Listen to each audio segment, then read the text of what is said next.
കുറച്ച് ദിവസം മുമ്പ് ഭയങ്കരമായിട്ട് ചർച്ചയായി, കേരളത്തിൽ ഭയങ്കരമായിട്ട് ചർച്ച ചെയ്ത ഒരു ന്യൂസാണ്. അതായത് ഒരു അമ്മയുണ്ടെങ്കിൽ കുട്ടിക്ക് വീട്ടിൽ വെച്ച് തന്നെ പ്രസവം എടുത്തു. അത് കഴിഞ്ഞിട്ടുണ്ടെങ്കിൽ സർട്ടിഫിക്കറ്റിൻ്റെ കാര്യമൊക്കെ ആയിട്ട് ഇറങ്ങിയ സമയത്ത് ഇല്ല, സർട്ടിഫിക്കറ്റ് തരാൻ പറ്റത്തില്ല എന്ന് പറഞ്ഞൊരു ഇഷ്യൂസും കാര്യങ്ങളൊക്കെ വന്നിരുന്നു. അപ്പോഴത്തേനും അതിന് കമൻറ്റ് ബോക്സിൽ ആ ഒരു വീഡിയോയ്ക്ക് മൊത്തം എന്താണ് വീട്ടിൽ വെച്ച് പ്രസവം എടുത്ത്, അതൊക്കെ ശരിയാണോ തെറ്റല്ലേ എന്ന്, വീട്ടിൽ എന്തിനാ എടുക്കുന്ന, ആശുപത്രി കൊണ്ടുപോയിക്കൂടെ, വീട്ടിൽ വെച്ച് എടുക്കുന്നത് ഭയങ്കര റിസ്ക് അല്ലേ, എന്തെങ്കിലും പറ്റിയിരുന്നെങ്കിലോ എന്നൊക്കെ ചോദിച്ച് ഭയങ്കരമായിട്ടുള്ള നെഗറ്റീവ് കമൻസും കാര്യങ്ങളും ആ ഒരു രണ്ടുപേർക്കും, ഭാര്യയ്ക്കും ഭർത്താവിനും എതിരെ ഭയങ്കരമായിട്ട് എതിരെ വന്നിട്ടുണ്ടായിരുന്നു. ആ സമയത്ത് അവർ പറഞ്ഞത് അവർക്ക് തോന്നി വീട്ടിൽ വെച്ച് എടുക്കണമെന്ന് തോന്നി, പക്ഷെ അത് പർപ്പസ്ഫുള്ളി എടുത്തതൊന്നും അല്ല, അത് ആ ഒരു സിറ്റുവേഷൻ വന്നുകൊണ്ട് മാത്രമാണെന്ന് പറഞ്ഞാണ് ആ ഒരു വീഡിയോ പറഞ്ഞിട്ടുണ്ടായിരുന്നു. അതിന് ശേഷം ഇപ്പോൾ ലേറ്റസ്റ്റ് ആയിട്ട് എന്ത് ചെയ്യുന്നത്, അവർ ഇൻ്റർവ്യൂ ഒരു ചാനൽ എടുത്തിട്ടുണ്ട്. ആ ഒരു വീഡിയോ കണ്ട സമയത്ത് അതിനകത്ത് അവർ കുറേ കാര്യങ്ങൾ പറയുന്നുണ്ടായിരുന്നു.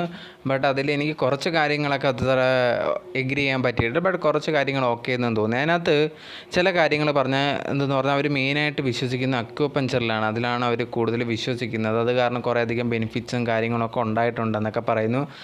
അതുപോലെ തന്നെ അലോപ്പതിയിലൊക്കെ അവർ ഭയങ്കരമായിട്ട് വിശ്വാസം കുറയാൻ കാരണം അവർ എന്താ പറയുക, ഒരു പെൺകുട്ടി ഉണ്ടെങ്കിൽ, ഒരു അമ്മയായിട്ടുള്ള ഒരു കുട്ടി ഉണ്ടെങ്കിൽ, നേരത്തെ സ്കൂളിലൊക്കെ പഠിച്ചുകൊണ്ടിരുന്ന സമയത്തുണ്ടെങ്കിൽ എന്ത് ഇഷ്യൂ ആയിട്ട് ഹോസ്പിറ്റലിൽ പോയി അവിടെ ചെന്നിട്ട് എന്ത് ചെയ്ത് ചെക്കപ്പൊക്കെ ചെയ്ത സമയത്ത് അറിയാൻ പറ്റി ഇത് ക്യാൻസറാണെന്ന് ഇവരടുത്ത് പറഞ്ഞു. പക്ഷെ അത് പിന്നെ പറഞ്ഞ് ക്യാൻസറൊന്നും അല്ല എന്നുള്ള കാര്യങ്ങളൊക്കെ പറഞ്ഞ് അങ്ങനെ കുറേ ഇഷ്യൂസൊക്കെ ഉണ്ട്. അതുകൊണ്ട് തന്നെ ഇങ്ങനത്തുള്ള അലോപ്പതിയിലുള്ള വിശ്വാസമൊക്കെ ഭയങ്കര കുറവായിരുന്നു എന്നൊക്കെ കാര്യം അവർ പറയുന്നുണ്ടായിരുന്നു.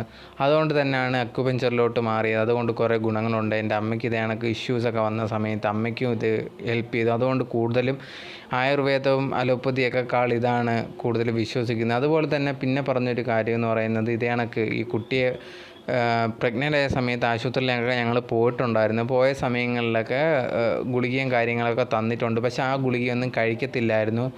കാരണം അത് വേണ്ട എന്ന് വെച്ചാണ് വെയിറ്റിനൊക്കെയുള്ള ഗുളിക തന്നത്. അത് കൊച്ചിന് വെയിറ്റ് വരാൻ വേണ്ടിയുള്ള ഗുളികയൊക്കെ തന്നിട്ടുണ്ടായിരുന്നു. പക്ഷേ അതൊന്നും കഴിച്ചില്ല. പക്ഷേ എന്നിരുന്നിട്ട് പോലും കുട്ടി ജനിച്ചപ്പോൾ നല്ല ഒരു വെയിറ്റും ഉണ്ടായിരുന്നു എന്നൊക്കെ പറഞ്ഞ് ഭയങ്കരമായിട്ട് പറയുന്നുണ്ട്. ബട്ട് അതിൽ കുറേ കാര്യങ്ങൾ ഇതേ കണക്ക് എനിക്ക് അക്സെപ്റ്റ് ചെയ്യാൻ പറ്റാത്ത കുറേ അധികം കാര്യങ്ങൾ, മരുന്നിൻ്റെ കാര്യം, ചിലപ്പം ചില ഹോസ്പിറ്റലിൽ ചിലപ്പം പറയാൻ പറ്റില്ല, എല്ലായിടത്തും നല്ലതാണെന്നും പറയാനൊന്നും ഞാൻ നിൽക്കുന്നില്ല.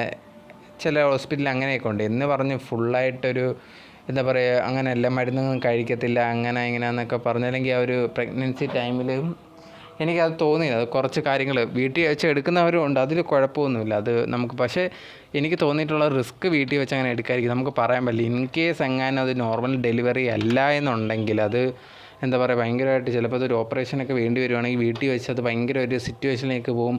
അത് ചിലപ്പം ഹെൽത്ത് തന്നെ ഭയങ്കര ചിലപ്പം അത് മരണത്തിന് വരെ ഇടയാക്കാനുള്ള ചാൻസ് ഒക്കെ ഉണ്ട്. അപ്പം ഞാൻ പറയുന്നത്, ഈ വീഡിയോ കാണുന്നതുകൊണ്ട് നിങ്ങൾ മാക്സിമം അങ്ങനത്തെ കാര്യങ്ങൾ റിസ്ക് എടുക്കാതിരിക്കുക, ആശുപത്രിയിൽ പോവുക. അതാണ് മെയിനായിട്ട് ചെയ്യേണ്ടത്. നമുക്ക് എപ്പോഴാണ് ഇഷ്യൂസ് കാര്യങ്ങളൊക്കെ വരുന്നതെന്ന് പറയാൻ പറ്റില്ല. ബട്ട് എന്നിരുന്നാലും ഇവർ പറയുന്ന ഇവരെ ഇൻ്റർവ്യൂ ഫുള്ള് കാണണമെങ്കിൽ നിങ്ങൾക്ക് യൂട്യൂബിലൊക്കെ കിട്ടുന്നതായിരിക്കും, അത് കാണാം. ബട്ട് കുറച്ച് കാര്യങ്ങൾ അവർ പറയുന്നതുകൊണ്ട് എനിക്ക് എഗ്രി ചെയ്യാനും പറ്റിയിട്ടില്ല. ബട്ട് കുറച്ച് കാര്യങ്ങളൊക്കെ ഓക്കെ എന്ന് പറയാം. അവർ എന്താ പറയുക, പർപ്പസ്ഫുള്ളി ഒന്നും അല്ല ചെയ്തേ എന്നൊക്കെയാണ് പറയുന്നത്. എത്ര ശരിയാണെന്ന് അറിയില്ല. ബട്ട് എന്നിരുന്നാൽ പോലും അത് ഓക്കെ, അവരുടെ ഒപ്പീനിയൻ, അവരുടെ കാര്യങ്ങൾ അവർ പറഞ്ഞു എന്നേ ഉള്ളൂ. നമുക്കത് എങ്ങനെ വേണമെങ്കിലും എടുക്കാം. സോ നിങ്ങളെന്താണ് അതിനെപ്പറ്റി ചിന്തിക്കുന്നതെന്നുള്ളത് കമൻറ്റ് ബോക്സിൽ കമൻറ്റായിട്ട് രേഖപ്പെടുത്തുക.